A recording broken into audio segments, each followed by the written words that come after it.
What's good, YouTube? Back with a new episode. I actually meant to upload 2 episodes before this. Nearly completed editing one before my laptop decided to boot loop one day, leaving me with no other choice but to do a factory reset. Of course, this meant all my files and apps were deleted, including all my footage, voiceovers, rating elements, and the nearly finished videos. Since the files are large, I never backed them up on the cloud, so I lost it all. That's what I get for procrastinating. Anyways, I'll just give a quick summary of those 2 videos before we dive into the third game. First off, Super Mario Bros. 3. Arguably the best 2D platform of all time. Its game mechanics and physics is the best for its genre. It certainly is the best looking 8-bit game which pushed the NES's graphical capabilities to the limit. Growing up, this was my all-time favorite Famicom game, even hearing the game's distinct sound effects and background music when the console was switched off. Yep, it was that addictive. The game introduced elements that became staples for the Mario franchise, such as the world map in between levels, and also introduced the Koopalings, Bowser's children, which later on was retconned to be just underlings when Bowser Jr. was created. This was also the game where the Tanuki suit first made its appearance.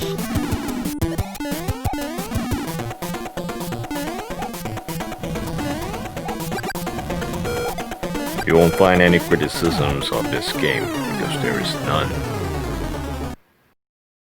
Easily 10 out of 10, certified classic and must play if you're a retro gamer.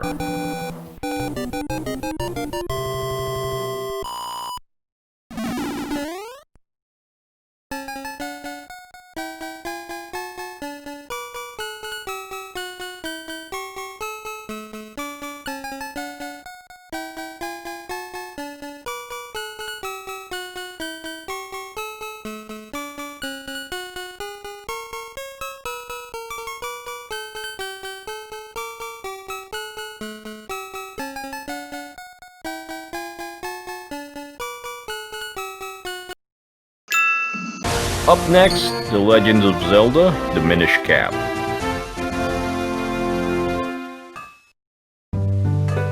The game takes place between Skyward Sword and Four Swords, making it the second story in the chronology.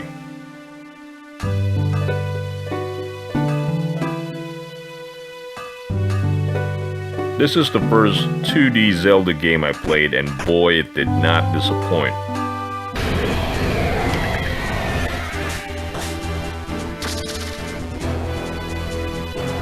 Coming into this game from a 3D Zelda, I prepared myself for the drudgery of going through a game I thought initially as dated.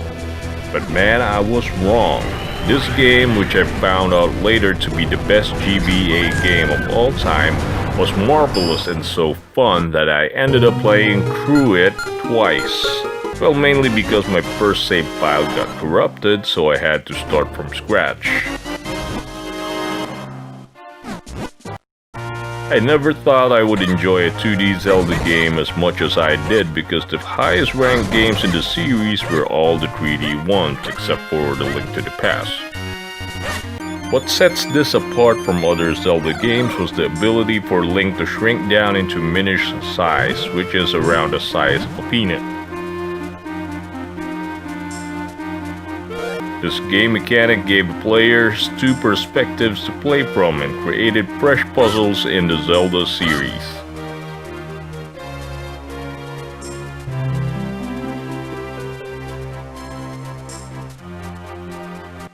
The whimsical graphics and sprite work was top-notch, a benefit of the Game Boy Advance's power, and the music is memorable.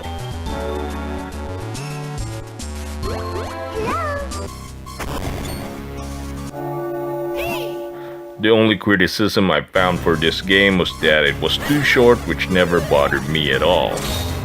I would rather have a short, fantastic game that will live on in your memory than a long, average one with so many unnecessary paddings and fillers.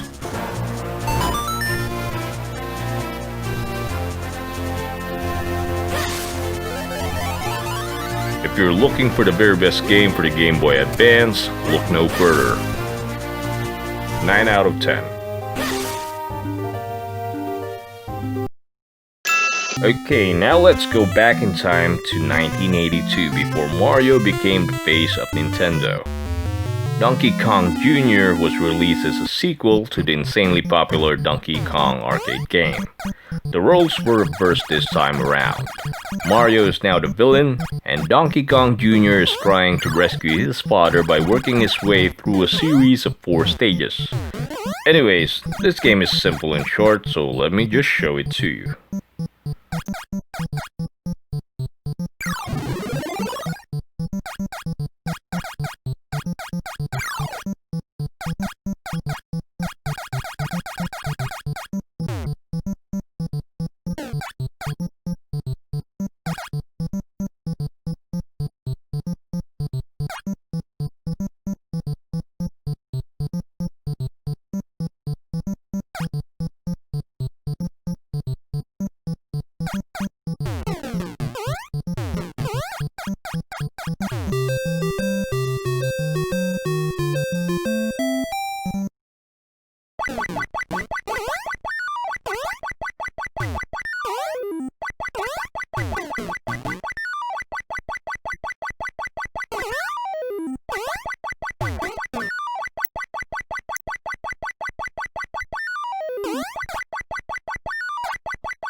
Rating time. The game is very good when it comes to game sequels, having enough innovations and improvements over its predecessor. Though graphics and sounds are dated and not comparable in quality to later 8-bit games like Super Mario Bros. 3, it was still fun to play now as much as back then. 7 out of 10.